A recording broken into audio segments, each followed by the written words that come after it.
الرحمن الرحيم maalintii shalay dhacdo xusuus gaara ku yeelan doonta taariikhda Soomaaliland bard madowna ku reebi doonta ayaa ka dhacday golaha wakiilada dowladda Soomaaliland xarunta golaha wakiilada ee intaasi ka dhacday intii muranka jiridaystay ee ragaadiyay khilaafka axsaabta ee Soomaaliland ee dhinaca komishanku uu soo taxnaana arrintaas waxa uu sii yeeshay qaro sii laba jibaartay khilaafka Soomaaliland oo dhalin karta dabayaaqada 2019 in lagu xusuusan doono khilaafka bilaama inuu gaari karo heer dib u heshiisiin qaran Soomaaliland inay arrintaas ka rido ay khatar u tahay si yar baana loo galay laakiin xagga dambe way ka salbalaaran doontaa in saadaasha aan saaka halkan aan ka sii daynayo ma bannaana golaha wakiilada sanadkiisa u dambeeya iyo sanadkiisa u horeeya sida xeeroosaadka golaha wakiiladu dhigayo in la kala bedelo guddi hoosaadyada golaha wakiilada sideedaba xoogga golaha wakiiladuna wuxuu ka koobmaa tobaniyada guddi ee goluhu u kala shaqeeyo golo waliba guddi waliba waxay leedahay line ay ka shaqeyso ayay leedahay guddiga arrimaha guduhu si madax bannaan ayaa dastuurka iyo xeeroosaadkuba ay dhigayaan inay tafniidda marka ay hubinayaan xubnaha komishanka doorashooyinka noqonaya iyagoo hal loo ansixinayo mid waliba siifiyadiisa taxaniisa nololeed iyo shuruudaha uu xeerku tilmaamayo waxaa loo hubinayaa mid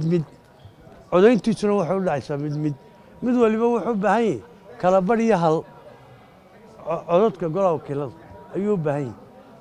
wax isku duuduuban maaha baadhitaankooduna guddidaasi si adag ayay maxaanku dhahaa inay u baadho ayaa xil iyo waajibaad dastuuri uga saaran yahay si indha isku qabada oo aan loo miidaandayn oo xeeroosaad golaha wakiilada khilaafsan guddoomiyaha golaha wakiiladu wuxuu qaaday tallaabo aan cidina ugu garaamayn oo xilliga xasaasigee lagu jirana damaq iyo dakhar weyn ku ah ayuu shalay ku kacay isagoo taataabtay inuu markii ay komishanku 6 xubnood soo xaadireen tafniiddii markay islaan bilaaba iyo warbixintii inuu xubno ka mid ah beddelay oo uu beddelay guddiyo kale calaashaan waxaa ka soo horjeedaan tuhun laga hordegayo in la safaynayo waxaan ku tilmaami karaa guddoomiyaha golaha wakiilada inuu fariin ka sido cid gaar ah ayaan halkan kaga caddaynaya waa xildhibaan ila mid ah fartayduu ku joogaa meesha kama sarreeya sharciga arrinku u badheerayna waa kufsi siyaasadeed iyo fadeexad Soomaaliland u soo jiiday wixii shalay ka dhacay golaha wakiilada intaa waxaan ku darayaa guddigu waxay ku gudagoleen tirada waxay ku xamileenna garan maayo in marka xubnaha sidaa loo soo farageliyey inay intooda kale waxay ka sii joogaan haddii damiir xildhibaannimo uu shaqaynayo arrintaasi markay ay sidaa u dhacday xubnahaasi saaka dibadda ayay ka yihiin xeeroosaad golaha wakiiladana arrin uu aqbali karayo maaha sidee dambana xeerka doorashooyinku wuxuu dhigayaa 7 xubnood in la hor keeno golaha wakiilada 6 ma qorayo whatever khilaaf kasta oo siyaasadeedoo jira waxa weeye in dibadda lagu soo xallilo ayuu noqonayaa tiro kala dhiman in la keeno golaha wakiilada hortiisa waa arrin xaaraan ku ah xeerka iyo dastuurka qarankaba nin kale xubnuhu waa 6 saaka ha sheego oo ha ka sheego idaacadaha iyo miidiyaha ha ka sheego waxaa la yidhi rag aamusay iyo ri aamusay labaduba reerkoodii gabe arrin aan maanta qarsanaya maaha xildhibaan ahaan arrin aan qarinayo oo Soomaaliland arrintan lafdhabar bay doorashadan u tahay haddii ay murkucato maantana meel laga soo qabto lama heli doono sidaa darteed ma bannaana in golaha wakiilada la hor keeno tiro kala dhiman oo commissiona in la hor keeno siday ku hagi doonaanna ma garanayo cid sheegaysa arrimaha kale la sheegaya way iska soo bixi ama adduun ha la isticmaalo ama arrimo kale cagaha lagu riixiyey fadeexadeedu way iska soo bixiyo saaka midaan halkan iyada ka damqaayo maaha oo dee wax dadku u fadhiyaba maanta maaha laakiin waxaa lagu kala kacay 156 fadhi ayay xisbiyada qaranku ku kala kaceen taa 66aad international community-ga isugu yimi waa lagu heshiisiyey waa tiina ay ka suuro geli weyday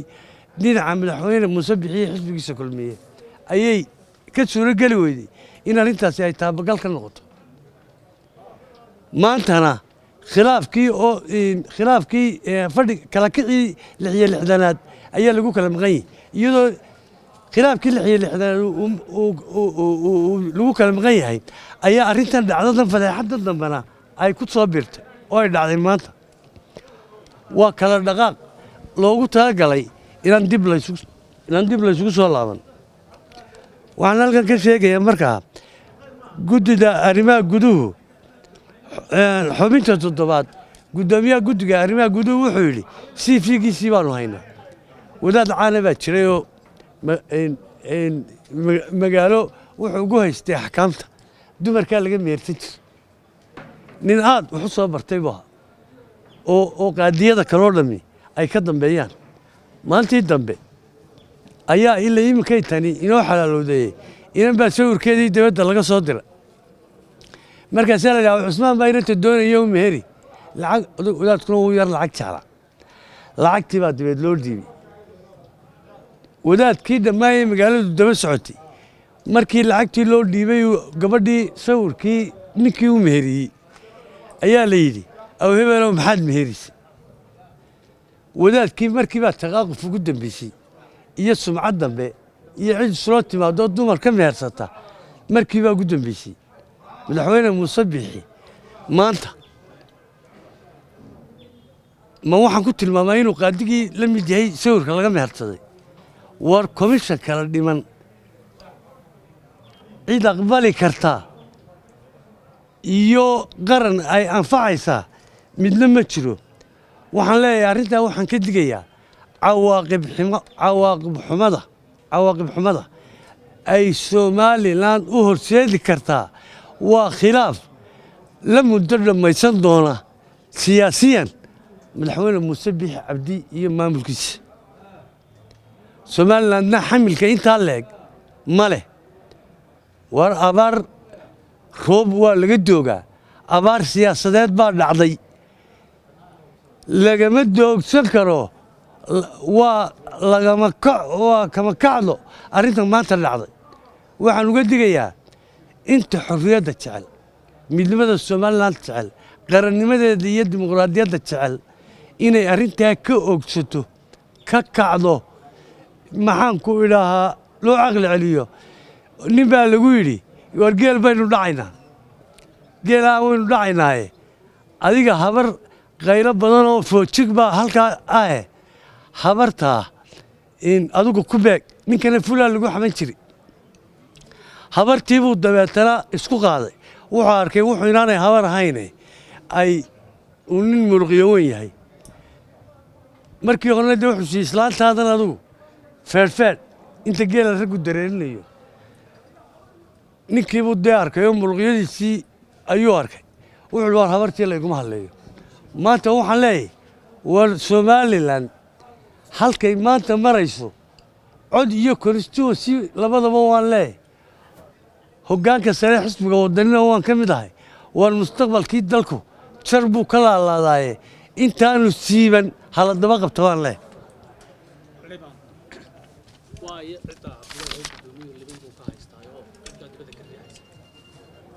anigu